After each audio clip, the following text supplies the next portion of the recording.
Okay, so now we're going to continue on and we're going to talk about door hardware and electric strikes together, because this is where, earlier I talked about, the door, the frame, the hardware, all these are key points when we're looking at selecting the proper electric strike for an opening. So now we're going to go backwards a little bit and we're going to focus on the door hardware and the electric strike together. What do I need to know when I come across that door and it's got an existing piece of hardware on it? What is important for me to know?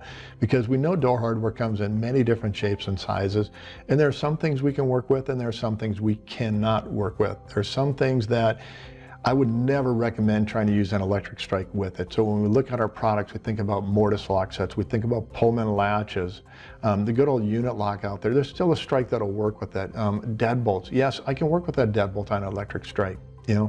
What if I have that knob out there versus a lever set? Well, knobs are still legal for the most part out there until they do not work or function anymore. So knobs are not going to go away anytime soon unless we come into an ADA issue or we're changing that knob from a mechanical lock set to an electrified lock set. How about the good old Storefront aluminum hook bolt? That is something we're never going to work with to try and access control. Never something I would recommend trying to do. And then you've got the good old latch that we're going to find on a Storefront aluminum as well. But when we're looking at all these, we've got to understand the latch length. The length of the latch is going to be from the face out to its furthest point. Commonly 1/2 inch, 5/8 inch, 3/4 of an inch, or up to 1 inch when we come to bolts. And that bolt can also come in 1.5 inches, and there's absolutely nothing you can do with an 1.5 inch deadbolt. What is the functionality of the hardware? How does it work? Is it in a passageway set, so it's free turning, classroom set, storage room set? What is the existing functionality of it? And I'll tell you right now, if we're going to look at working with existing hardware, you need to have a classroom function or a storage room function on that lock set for it to be able to work properly in conjunction with an electric strike. If I've got a passageway set with an electric strike, all I got to do is turn the handle and I'm past it. And it's hard for me to say, but I have run across a couple of situations where I have an electric strike on the frame and I've got a lock set that is in a passageway mode. Well, you're just totally defeating your access control strike at that point. So when we continue on, we're going to take a quick look at, the board locks, the mortise locks, panic bars. What are some of the key things I am looking for when we get there? Now, the other thing I want to quickly talk about is we have the main latch. So up here you can see we've got the latch bolt, and then we have a guard bolt, or sometimes they call it a deadbolt, depending on which part of the country you're in. So recognition of simple common terms are important. So when we look at a cylindrical lock set, you're going to see my little ruler up here, and I carried a little 6-inch wood ruler with me, and it had all my measurements on it, because for the most part we're going to be looking at 1/2 inch, 5/8 of an inch, 3/4 inch, and up to 1 inch. So I carried a little 6-inch wood ruler that allowed me to do very quick measurements when I'm looking at any type of a lock set. Understanding basic functionality is important. Understanding, what am I looking for? What are the things I do not want to have on an opening? The length of the latch is important to me. Does the functionality of the dead latch work? Remember, we're going to identify the hardware, but we are also going to test it. You want to test it to make sure it works properly. I'm going to lock it, I'm going to latch it, I'm going to turn it, I'm going to push in the dead latch. I want to make sure it functions properly. That is a key part of a site survey. We're going to pay attention to certain things up here. If I have a little spin on lock back here on the back of this, it's gone. I've got to replace that lock set. You do not want to have that in conjunction with an electric strike on the frame, because just by turning that, I can unlock everything. It becomes a simple passageway set. You do not want it. Oftentimes what I would do is I would say, Mr. Customer, you can switch it out, put in an upgraded version of a classroom function cylindrical lock set, get rid of the knob, go to a cylindrical lock set with a lever at this point, classroom function or storage room function.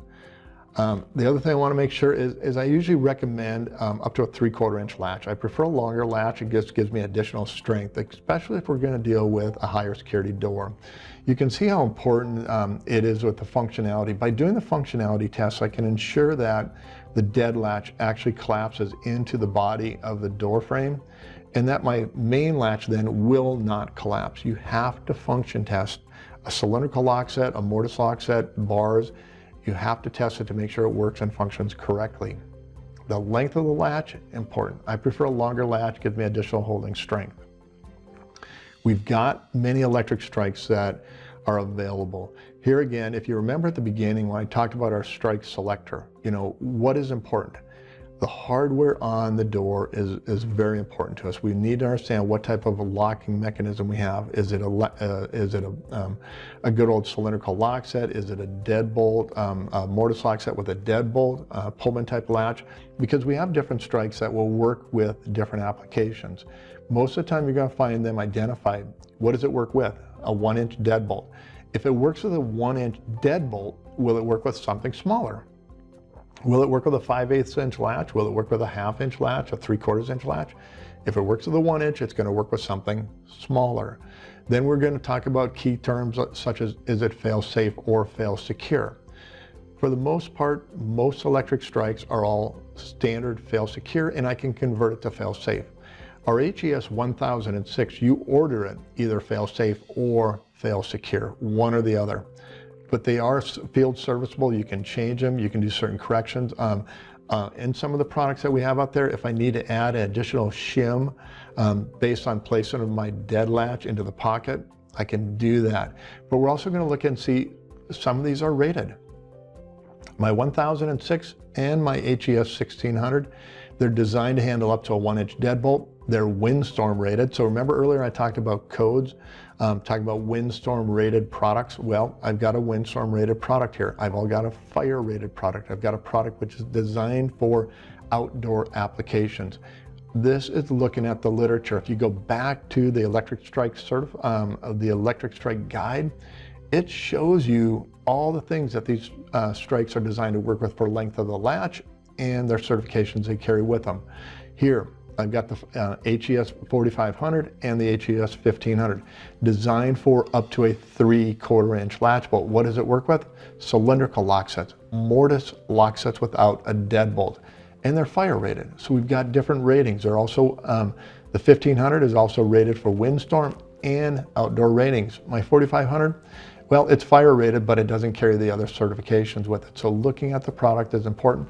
And by the way, the depth of the product is important as well. How deep is that cutting going to be into the pocket? When I'm doing my site survey, I'm going to measure into that pocket. How deep is the pocket, so I can know how deep of a strike I can put in it. As we continue on and start looking at the different strikes here, I've got the HES 5000 and the 5200. The 5200, one of my favorite strikes of all times. And you can see the different latch bolt length on it. These products are not fire rated, they're not windstorm rated. We've got different ratings for cylindrical, for outdoor rating, cylindrical lock sets, but I like the 5200 because it's going to fit many of my applications out in the field. It'll handle it up to a 3/4 inch latch length, which is really nice. But on the 5200, I also get a horizontal adjustment on my keeper, which is really key.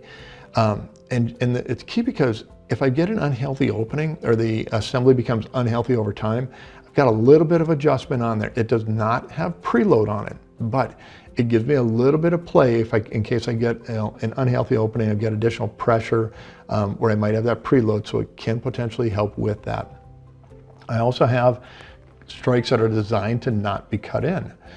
Sometimes you have to do a little bit of minor trimming that comes here with them, but the HES 8000, the 8500 and the 8300. The 8300 and the 8500 are fire rated, but if I've got a nice clean frame on an interior office building, oftentimes I can go drill my hole through the back for my wire set to come in, and they'll literally sit inside the pocket, trim up nice and clean. You need to make sure you have a healthy assembly. The assembly is important to us. If we have a healthy assembly, most of the time they'll go in nice and clean. Maybe some minor trimming I have to do underneath the lip of the strike to allow it to settle in there clean enough, but for the most part, the 8000 designed to be installed without having to do any kind of real cutting on it. Just some minor trimming, some shaving that has to happen, but great products. It's just kind of finding the right application, and we want them to be clean and healthy. As we continue on here we have more strikes. They're designed for the cylindrical lock set and also for Mortise lock set and sometimes for the bar. The 7400 series, the 7000 series, these strikes are designed for preload capability. They come with the working mechanism inside there that allows for pressure against the strike keeper, and with certain amounts of pressure it can still release when I have it. The 7400, I'm going to tell you, is one of my favorite strikes because of the number of faces it has. And I'm going to explain that later on, because the 7400, like I said, has preload capability up to 15 pounds on it. I'm going to explain that a little bit later on. But the 7000 series, the 7000, the 7500, fire rate on the 7500, but the 7000 series I really liked because when earlier I mentioned a warehouse.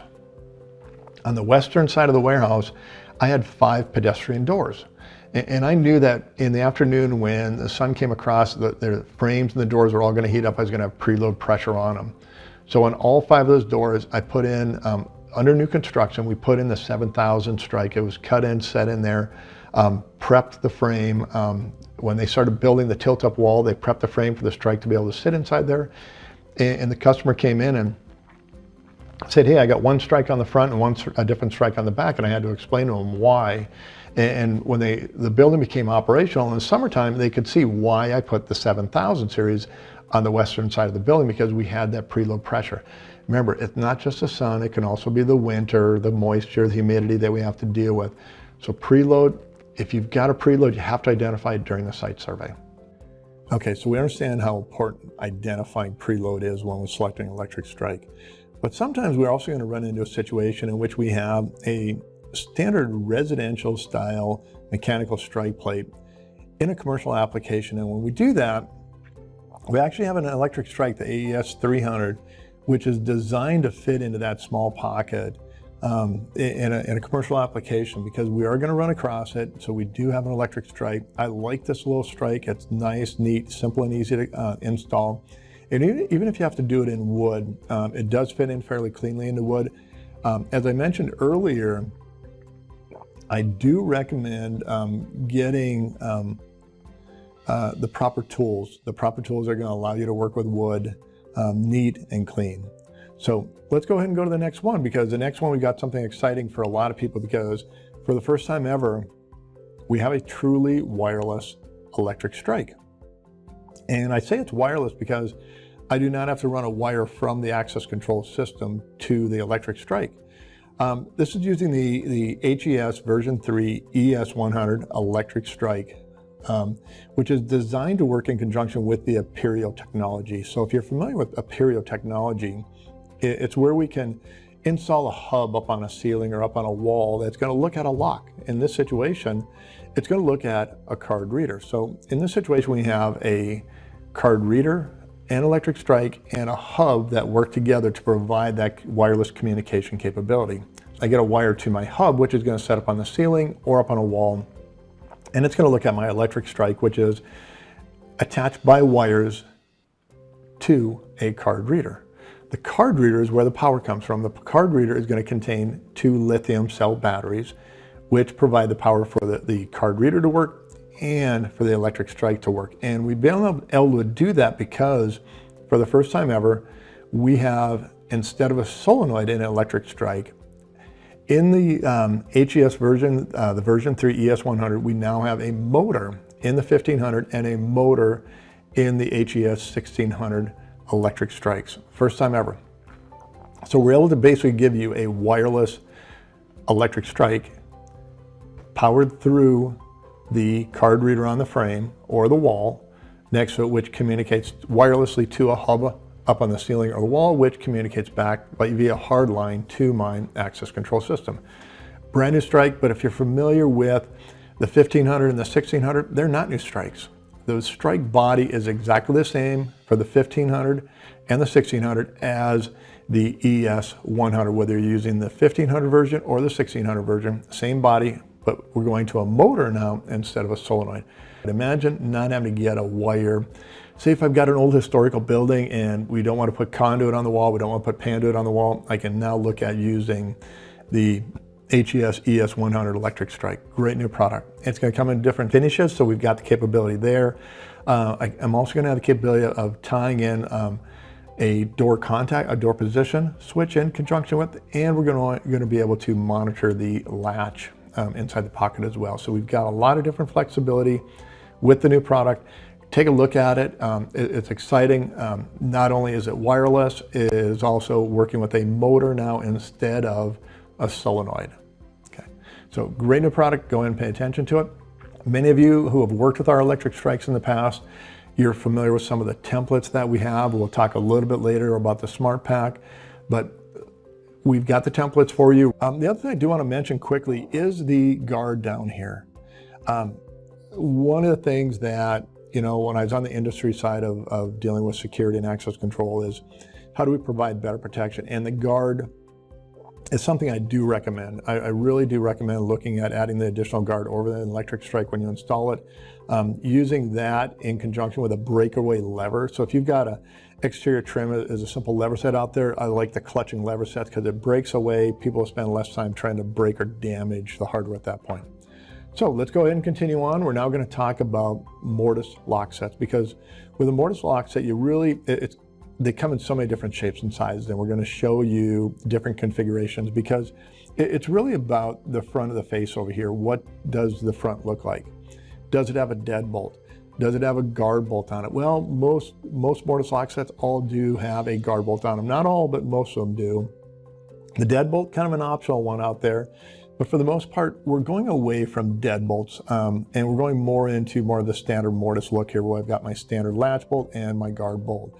Most people are finding that we're using fewer and fewer of the deadbolts anymore. But if you have a deadbolt and you're going to use an electric strike in conjunction with it, you have to ask the customer, will the deadbolt be thrown, or will the deadbolt be extended? The reason is because if you let that deadbolt out, so I've got an extended deadbolt in my pocket of my electric strike and I let it out. Well, think about it. A strike opens up, a strike will open up, let everything out, and then it slams closed. If I've got my deadbolt extended, it's bouncing on the outside when it comes back into it.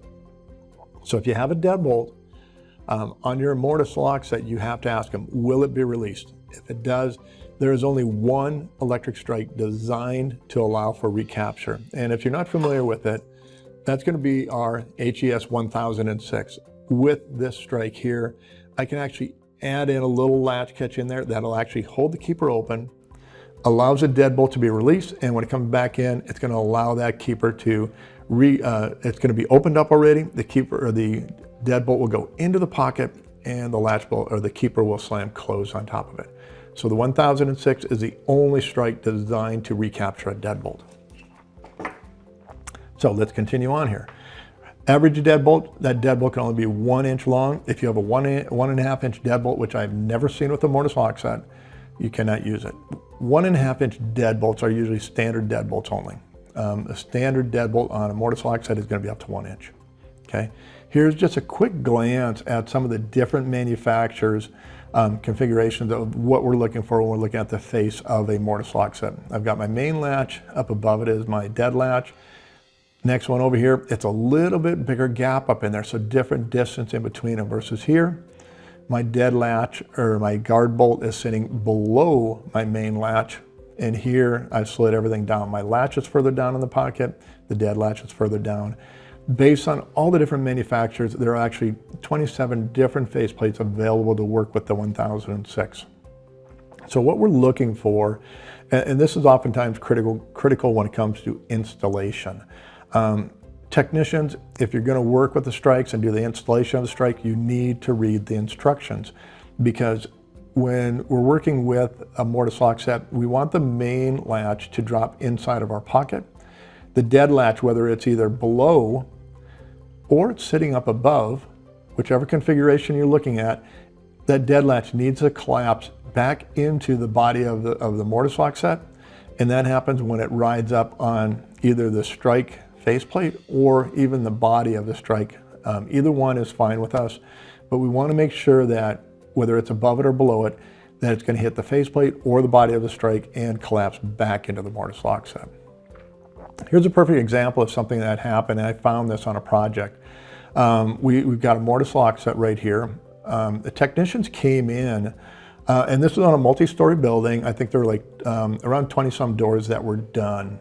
So the technician came in and they sent in the cutters first. So the guy goes in and cuts the frames to install the electric strike. Well, they failed to recognize the Mortise Lockset type it was and how it's going to sit inside of the pocket. And when they cut in the electric strike, this is our 1006, they failed to drop it 5/32 lower because they did not read the instructions. So let's get a closer look here. And you can see right over here, the main latch, the bottom part of the main latch here is hitting the body of the strike. It will not drop into the pocket. So even if they have the right faceplate, they have a problem here because it's hitting the strike body. The main latch is hitting the strike body. So we want to pay attention to detail.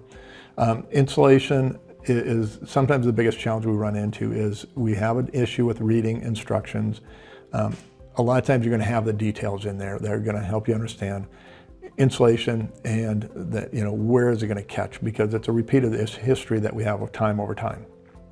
Okay, next, let's take a look at a rim exit, the rim exit device and a Pullman latch.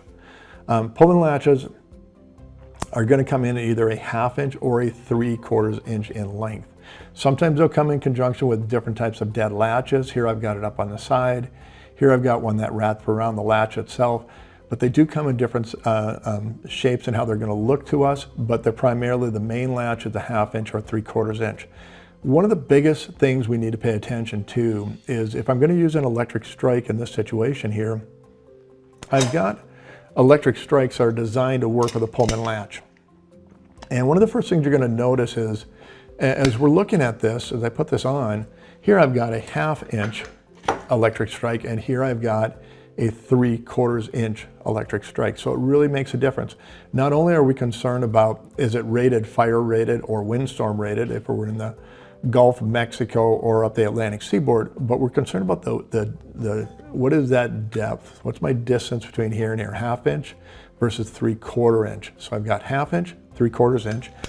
And when I'm looking at my opening, what is my distance between the head of the bar right here and the frame itself? Can I put in that gap a 3/4 inch or a 1/2 inch electric strike? Now we want to tell you that if I have a 3/4 inch latch depth right here, 3/4 inch from here and here, I want you to use a 3/4 inch strike. Sometimes it won't fit. Can I put a 1/2 inch electric strike in there and make it work? Yes, I can, but you really want to pay attention to any kind of rating. The 1/2 inch electric strike, the 9400, is not rated for wind or for fire. So you need to pay attention to the rating as well. Okay. The other type of bar that we're going to have also, the other type of bar is going to be a square bolt. So here you can see the look of a square bolt. This comes from Sargent and Corbin Russwin, and it has a strike designed to work with it. The HES 9700, you can see looks like our 9500 or a 9600, but it's got a little cutout in the back right here.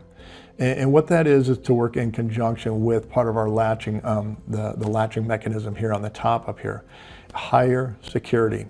The 9700 only works with the square bolt. The square bolt only works with the 9700. You do not want to mix the two of them up with a 95 or a 96. They will not work with a square bolt. So we know identifying the hardware is critical, and identifying the different types of Pullman latches, what type of dead latch to have in conjunction with it is important. So when we get into the strike that works with it in conjunction with it, we want to make sure we select the proper strike. We know with the square bolt, the 9700 is the only strike designed to work with it. But as we look at the other strikes, one of the key things I mentioned was the depth of the body, 1/2 inch versus 3/4 inch. We go back again to the rating. What is it rated for? Is it rated for outdoor? Is it rated for fire rating, the HES 9500? Is it rated for windstorm standards, the HES 9600? Important to understand the depth of the pocket that we're going to slide it into, 1/2 inch versus 3/4 inch, and what are the ratings that come with it. Let's take a look at the HES 9800 electric strike. The HES 9800 electric strike was designed to work with the Adams Wright 8800 exit bar. If you're not familiar with the 8800 exit bar, think about every McDonald's you've ever walked in and out of.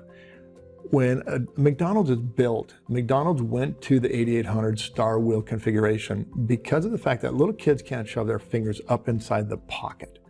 Obviously, they're concerned about little kids getting their fingers cut by sticking it in the latching mechanism or something, or just playing around and getting it caught. The door catches their finger and they get cut, something they want to avoid. So There are literally millions of the Adams Rate 8800 exit bars out there. McDonald's standardized on them many years ago, but they're not, they're not electrified for the most part. And right now there's no electrification kit available for the Adams Rate 8800. So we came up with the HES 9800. The lever set, or the latching mechanism in the electric strike for the 9800, as you can tell, is a little bit different. It's designed to work in conjunction with the star wheel and how it functions. With the protective plate around the front of the 8800 in there, it cleanly locks and latches into the 9800 electric strike, giving me that additional holding force. The 8800 was key to McDonald's also because when the front lip plate comes into the frame, it keeps the doors from actually being separated. So aluminum, storefront aluminum, it gives an additional strength so you can't separate the frame and separate the hardware from the frame itself and allow the door to pop open. So let's kind of take a look at a couple of out-of-the-box strikes that we have here, applications that we have here. So here I have a tool crib. So in this tool crib here is where the customer keeps all their high-end tools and stuff like that, which may be handed out to their technicians or something, but the tool crib had to be locked up and secured. They have a fence here that obviously we're dealing with a round post. Now, the majority of the time, if you're ever going to access control, putting access control hardware on a post, you're looking at a minimum of a 3-inch post. Trying to cut a box into a post is very difficult. So what they did is they kind of were thinking outside the box here, and they took the electric strike, which is sitting right here, and they actually installed the electric strike by they pulled off the cover and they spot welded the electric strike to the post itself. So they spot welded the electric strike to the post, and they're working it in conjunction with a cylindrical lock set. Really thinking outside the box. I really like what they're, the idea of it. We can get it to work, and I think I mentioned that a little bit earlier. You can get a cylindrical lock set to work with one of those standard surface mount strike. So it's important that we really understand the application, understand we have to think outside the box when we're doing a lot of this. The other thing that I would oftentimes do when I'm dealing with the double door is I would ask the customer, can we look at installing a center mullion? And this is oftentimes going to be a battle for the customer, because when we're adding a center mullion to deal with a double door set in there, obviously you're going to have a stationary post in the middle of that door for free exiting. A lot of times they're going to consider their customer. Is the customer used to it? Do they want to have a center mullion there that's locked into place? I like the option because I'm always concerned about applications, and I'm always concerned about codes. If I'm gonna install, if I'm gonna have to install a mag lock on a door, I wanna look at my other options. A center mullion, a removable center mullion gives me a lot of options. I can secure one door, I can put exit bars on both doors, I can put an electric strike on both sides of the center mullion, depending on how the customer wants it to work and function. Oftentimes we really only have to access control one door, and that's your primary in door, which will usually be on the right-hand side. So I can add an electric strike on one side. The other side, I may have to have an exit bar on the side of it, but that is not a functional door to unlock for entry into the building. It's a free egress door for path of egress. And remember, talk to the customers, see what their needs, what we can kind of do to work around it. I'm very hesitant to add a mag lock on top of the door. If I can go to a center mullion, electric strikes on the mullion, perfect application in most situations. The other thing is, here again, I talked about the HES cut kit earlier. We also have the HES 9000 MTK. So if you're going to go in, have to mount one of these surface mount strikes onto a frame, imagine having a template which will line up for mounting. On average, everyone looks at 1 hour to install a strike. This is going to help you install that strike in about 10 to 15 minutes. I mean, that's how quickly it can be done when it actually comes to lining everything up.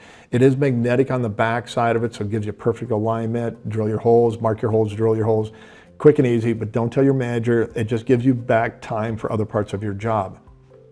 So looking in, Understanding the application, make sure you have the proper tools, make sure you have resources that'll make your job a little bit easier. Proper alignment of the Pullman latch to the electric strike is critical. Whether you're using a Pullman latch or you have the star wheel application, just, there again, it's nice, clean, and easy.